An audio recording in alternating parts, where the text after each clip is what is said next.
Hi friends, நாங்க இன்னைக்கு mutton biryani செய்ய போறோம். எப்படி இருக்கீங்க? நல்லா இருக்கீங்களா? இங்க பாருங்க, மட்டன் பிரியாணி, மட்டன் இருக்கு.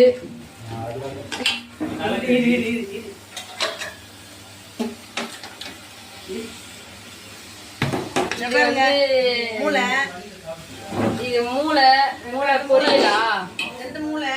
ரெண்டு மூளை வறுவல். இது தலைக்கறி. அது என்ன பண்ண போறான்னு தெரியல. செய்யறதுங்க நாங்க தான் செய்யறோம் மட்டன் பிரியாணி. வாங்க சாப்பிடலாம், டேஸ்டா இருக்கும். நீங்களும் என்ஜாய் பண்ணுங்க. சமையல் குக்கிங் நடந்துட்டு இருக்கு பாருங்க.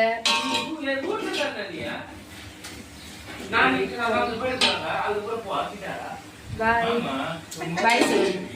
பாய்.